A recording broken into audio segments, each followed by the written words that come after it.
everyone, welcome back to English Master. Today we are going to cover second part of our essay Recollections of Childhood, which is written by Richard Steele, and in first part we had covered about the death of his loved ones. Among those there was the death of his father that we were discussing about. So let us begin now.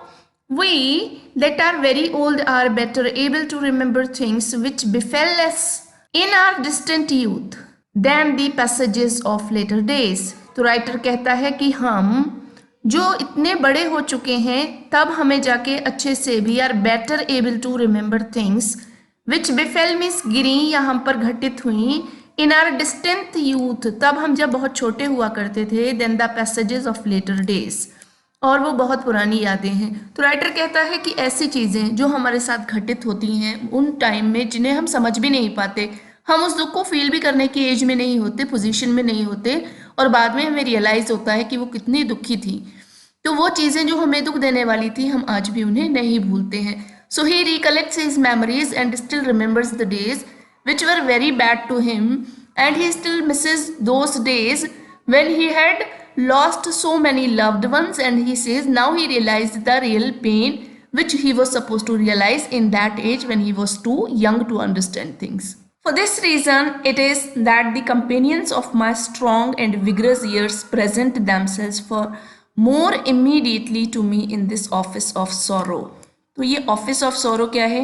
ये दुखों की श्रृंखला है, एक श्रेणी है, एक लगातार होने वाले एक के बाद एक दुख हैं. तो राइटर कहता है इसी वजह से मेरे वो सारे लोग मुझे याद आ जाते हैं जो उन बुरे दिनों में, वो विगरस डेज जो थे उनमें मेरे साथ हुआ करते थे. तो कहता है वो दिन जब बहुत बहुत बुरी घटनाएं मेरे साथ घटित हुई, उन दिनों में मुझे अपने उन दोस्तों की याद आ जाती है जो मेरे साथ स्ट्रांगली मेरा सपोर्ट किया करते थे. कहता है अनटाइमली और unhappy deaths are what we are most apt to lament. Lament means होता है विलाप करना, रोना, पछताना. तो कहता है जब किसी की अनटाइमली डेथ हो जाए, जब हमें लगे वो बूढ़ा नहीं है, वो अपनी उम्र से पहले मर गया, और जो ऐसी डेथ्स होती हैं वो हमें अनहैप्पी कर देती हैं और वो लंबे समय तक हम उनको लेमेंट करते रहते हैं, हम जो है विलाप करते रहते हैं. So little are we able to make it indifferent what a thing happens.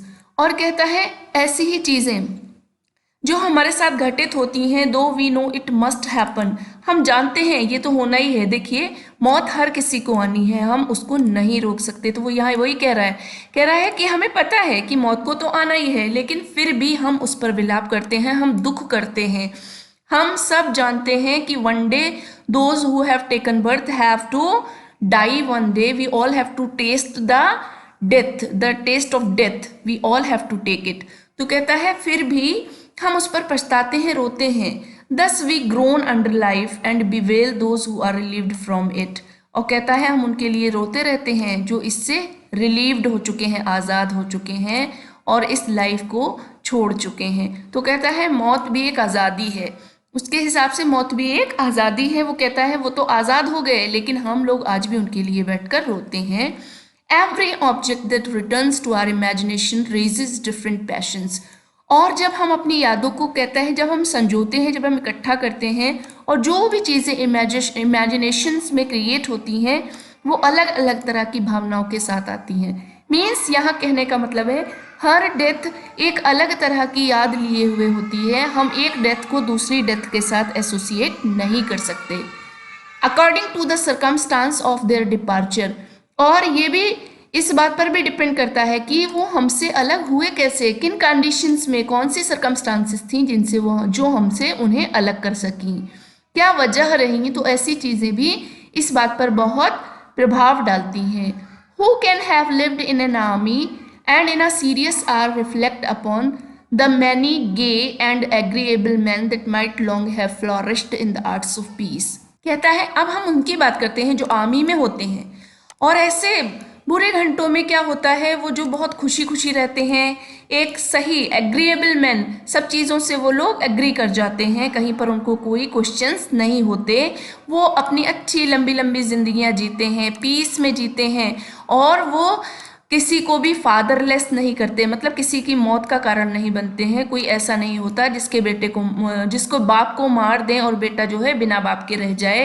And widow on the tyrant of those of whose ambitions they fell sacrifices, और किसी को मृत्यु के घाट नहीं उतारते जिससे कि कोई औरत पीछे विधवा रह जाए। तो उसका कहने का मतलब है कि कुछ लोग ऐसे भी होते हैं आर्मी में जो अपने जीवन को पूरी तरह से एंजॉय करते हैं, किसी को फादरलेस नहीं करते, किसी औरत को विडो नहीं करते, या तो उनकी लाइफ में कोई सेक्रीफाइसेस जुड़े हुए नहीं होते हैं। बट गैलेंट मैन, लेकिन जो लोग ब्रेव होते हैं, who are cut off by the sword, जो तलवार से कटने के लिए हमेशा रेडी रहते हैं, move rather our veneration than our pity, तो हम उनकी मौत पर क्या होते हैं, गर्व से खड़े हो जाते हैं। हमारे दिल में उनके लिए बहुत सम्मान आता है, बहुत रेवरेंस आता है, और हम उनकी मौत पर दुख नहीं व्यक्त करते, हम दुखी नहीं होते, हमारे दिल में पिटी नहीं आती। And we gather relief enough from their own contempt of death, और हमें इस बात से रिलीफ मिलता है कि उन्होंने जो मौत को चुना तो वीरता में चुना, उन्होंने मौत को गले लगाया, तो उन्होंने देश की सेवा करने में या फिर देश को बचाने में अपने बलिदान को दिया। To make it no evil, इस मौत में कोई बुराई नहीं है। Which was approached with so much cheerfulness and attended with so much honor, और कहता है ऐसी मौतें बहुत खुशी खुशी गले लगाई जाती हैं और लोग इन्हें बहुत ऑनर से देखते हैं, इनका बहुत सम्मान होता है। But when we turn our thoughts from the great parts of life of such occasions, अब यहाँ देखिए उसने अलग अलग ओकेजन पर अलग अलग तरह की डेथ में अलग अलग हमारी फीलिंग्स की बात की है। कहता है लेकिन अगर हम अपने थॉट्स को टर्न करें और हम देखें उन ओकेजन्स पर, instead of lamenting those who stood ready to give death to those from they had, कहता है ऐसी जगह पर हम लेमेंट नहीं, पछता नहीं सकते, जो लोग खड़े रहते हैं तैयार और वो दूसरों को मौत देते हैं, फॉर्चून टू रिसीव इट, और ये उनका फॉर्चून है, ये गुड लक है जिसे वो रिसीव करते हैं। आई से, यहाँ पर हमसे स्टील कहता है, when we let our thoughts wander from such noble objects and consider to havoc, havoc means होता है बहुत सारा नुकसान होना, which is made among the tender and the innocent, pity enters with an unmixed softness, लेकिन कहता है जब यही मौत दूसरे लोगों पर आती है, उन पर जो कि इनोसेंट होते हैं, तो अंदर हमारे क्या आ जाती है, पिटी आ जाती है, अनमिक्स्ड सॉफ्टनेस, एक हमारे दिल में दया आती है, and possess all our soul at once, और ये दया हमें पूरी तरह से जकड़ लेती है। तो ये डिफरेंस है मौत को आने का और हमारी अलग अलग ह्यूमन फीलिंग्स का, किस तरह से हम अपने दुख को या अपनी ब्रेवरी को हम दूसरों के सामने रिफ्लेक्ट करते हैं या हमारा माइंड रिफ्लेक्ट करता है। आइए आगे देखते हैं। Here were there words to express such sentiments with proper tenderness, तो यहाँ वो कहता है कि अगर मेरे पास वर्ड्स होते तो शायद मैं उन सेंटिमेंट को आपके साथ ज़रूर अच्छी तरह से शेयर करता, लेकिन मेरे पास वर्ड्स नहीं है, मैं कैसे बताऊँ कि किस तरह के इमोशंस ऐसे टाइम में हमारे साथ होते हैं। I should record the beauty, innocence and untimely death of the first object my eyes ever beheld with love। अब वो फिर से अपनी पुरानी यादों में चला जाता है और हमसे फिर से डिस्कस करता है, कहता है मैं रिकॉर्ड करता हूँ उस ब्यूटी को, उस इनोसेंस को और उसकी अनटाइमली डेथ को। यहाँ वो अपनी बिलवेड की बात कर रहा है, कहता है वो जिसके दिल में बहुत प्यार था, द ब्यूटियस वर्जिन, वो सबसे सुंदर कन्या थी। How ignorantly did she charm, कितनी ब्यूटीफुल थी, कितनी सुंदर थी। हाउ केयरलेसली ओ एक्सेल, और उसकी मौत कितनी निर्दयता से आई। ओ डेथ, अब वो यहाँ मृत्यु को आवाज लगाता है और कहता है, डाउ का मतलब तुमसे होता है, has tried to bold, to the ambitious, to the high, to the haughty, कहता है मृत्यु तुम पर तो सबका, तुम्हारा अधिकार सब पर है, चाहे कोई कितना भी बोल्ड हो, कितना ही एम्बिशियस हो, कितना ही ऊंचाइयों पर बैठा हो, कितना ही घमंडी हो, तुम सबको आती हो, तुम सबको ले जाती हो। But why this cruelty to the humble, और वो मौत से क्वेश्चन करता है, लेकिन तुम उन लोगों को क्यों आ जाती हो जो इतने हम्बल होते हैं, जो इतने प्यार करने वाले होते हैं। टू द मीक, जो बहुत कोमल सीधे सादे होते हैं। टू द अनडिसर्निंग, ऐसे लोग जो हमें प्यार करने लायक हों। टू द थॉटलेस, ऐसे लोग जो किसी के दिल में कोई भी बुरे विचार नहीं रखते। तो यहाँ वो बहुत डीपली क्वेश्चन करता है कि मौत को ऐसे लोगों को नहीं आनी चाहिए, बल्कि इस तरह के लोगों को जल्दी आना चाहिए। लेकिन मौत तो मौत है, वो क्या करती है, nor age nor business nor distress can erase the dear image from my imagination. कहता है कोई भी चीज़, चाहे एज हो आपकी, चाहे कोई काम कर रहे हो, चाहे कोई भी दुख हो, ऐसी इमेजेस को आपकी इमेजिनेशन से इरेज नहीं कर सकती। इन द सेम वीक, अब वो बात करता है उसी सप्ताह की जिस सप्ताह उसने अपनी बिलविड को खोया था। I saw her dressed for a ball. कहता है मैंने उसे देखा था, बहुत सुंदर लग रही थी, वो तैयार हुई थी एक बॉल, एक पार्टी में जाने के लिए। उसने अच्छे प्यारे से कपड़े पहने हुए थे। कहता है एंड इन अ श्राउड, और आज उसे किस में देखा मैंने, कफन में देखा। तो ये दुख है वो जो हमसे शेयर करता है, यहाँ बताता है कि कितने दुख की वो घड़ियां रही होंगी। How will did the habit of death become the pretty trifler. कहता है ये डेथ की हैबिट है, वो किसी के भी ऊपर आती है और हमारे जो प्यारे प्यारे विचार होते हैं उनको चेंज करके चली जाती है। I still behold the smiling earth. अब यहाँ पर फिर वो वापस आ जाता है और कहता है मैं अभी भी किसे देख रहा हूँ, अर्थ को देख रहा हूँ। A large train of disasters were coming on to my memory. और यहाँ उसके साथ a large train of disasters, मतलब पुरानी यादें एक के बाद एक ट्रेन की जैसे चली आ रही हैं मेरे दिमाग में, मेरी यादों में, मेरी मेमोरी में। When my servant knocked at the closet door, और उसे याद आता है कि उस दिन उसने क्या किया, उसके सर्वेंट ने उस डोर को नॉक किया, खटखटाया। And interrupted me with a letter, और मुझे बीच में रोक दिया, सोच से मुझे बाहर निकाला और उसने मुझे एक लेटर दिया। Attended with a hamper of wine, और उसमें क्या थी, एक वाइन की बॉटल थी जो उसने मुझे दी, of the same sort with that which is to be put on to sale on Thursday. और ये थर्सडे को जो सेल में मिला करती थी वो वाइन उसने उसे ला करके दी। एट गैरेवेज ऑफिस कॉफ़ी हाउस, ये कहाँ बिका करती थी, गैरेवे कॉफ़ी हाउस में बिका करती थी। Upon the receipt of it I sent for 3 of my friends, और जो रिसीप्ट थी उस पर 3 लोगों का जो है पेमेंट किया गया था, वो मेरे तीनों दोस्तों थे जिन्हें मैंने ये भेजी थी। 2 अदर बॉटल्स मैंने वाइन की अपने फ्रेंड्स को भेजी थी। We are so intimate that we can be company in whatever state of mind we meet. और ये मेरे वही तीनों दोस्त थे, हम किसी भी स्टेट ऑफ माइंड में होते, हैप्पी होते, चीयरफुल होते या सैड होते, हम आपस में मिलते थे, हम बहुत इंटीमेट थे, एक दूसरे से बहुत जुड़े हुए थे। And can entertain each other without expecting always to rejoice, और हम हमेशा एक दूसरे को रिजॉइस, खुशी देते थे और एंटरटेन करते थे। The wine we found to be generous and warming. कहता है वो वाइन जो है हमें कैसी लगती थी, हमें बहुत जनरस लगती थी, बहुत वार्मिंग। क्यों? क्योंकि हम उससे पीकर अपनी पुरानी यादों को भूल जाते थे। But with such a heat as moved us rather to be cheerful than frolicsome. तो वो फ्रॉलिक्सम, तो वो कहता है कि हाँ, जो हमारी चीयरफुलनेस होती थी वो कुछ समय के लिए हम पर हावी हो जाती थी। It revived the spirit without firing the blood, और ये हमें बिना गुस्से के हमें क्या कर देती थी, रिवाइव कर देती थी, दोबारा उन यादों से आज़ाद कर देती थी। We commended it until 2 of the clock this morning and having today met a little before dinner.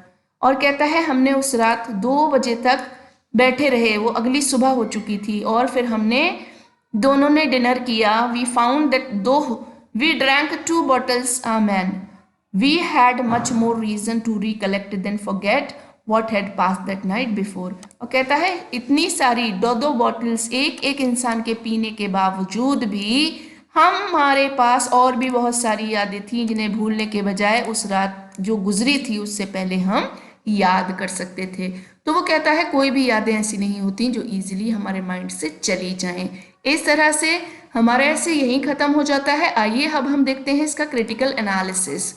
देखिए, the essay recollection of childhood presents a well rounded attempt to analyse various aspect of death. हमारी death के बहुत सारे aspect को ये हमें analyse करने का मौका देता है, जैसे कि हमने फादर की, उसकी बिलवेड की, एक आर्मी मैन की, सोल्जर की, सबकी लाइफ को एनालाइज किया। Still blends together anecdotes, means होता है पुरानी घटनाएं, realistic observation and intelligent reflection, और वो उन सबको बहुत रियलिस्टिक तरीके से ऑब्जर्व करता है और हमें उन्हें बहुत इंटेलिजेंटली रिफ्लेक्ट करता है। In a conversational tone the narrator communicates with the reader, और वो हमसे किस टोन में बात करता है, कॉन्वर्सेशन, जैसे कि हमसे बातचीत कर रहा हो। Although the focus is on death, the tone is not too sentimental.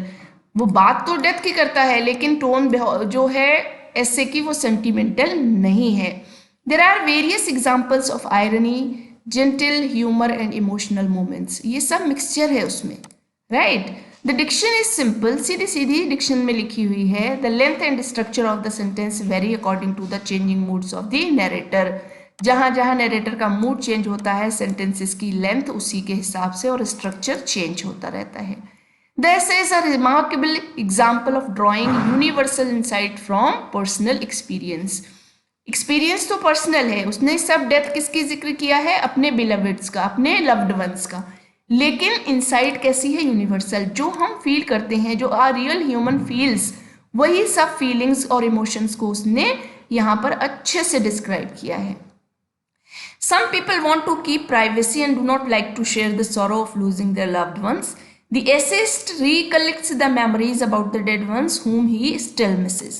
कुछ लोग तो क्या करते हैं, अपनी प्राइवेसी में रखते हैं, अपने लव्ड वंस को खोने के बाद उससे सॉरो को एक्सप्रेस नहीं करते, लेकिन राइटर वो सारे डेड वंस की मेमोरीज को इकट्ठा करता है और हमसे शेयर करता है। Though he says time is a great healer and the effect of the loss has been lessened.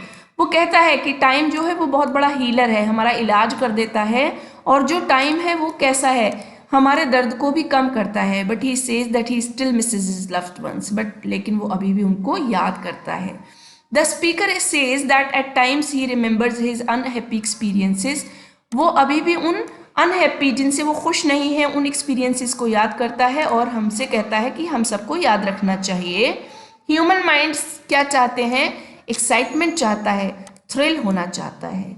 इस तरह से हम देखते हैं कि टाइटल जो है वो बहुत इनअप्रोप्रिएट है, क्योंकि हम देखते हैं वो ब्यूटीफुल मेमोरी तो उसने कोई भी शेयर नहीं की, बल्कि वो सारी कैसी मेमोरीज शेयर करता है, सब डेथ की मेमोरीज ही शेयर करता है।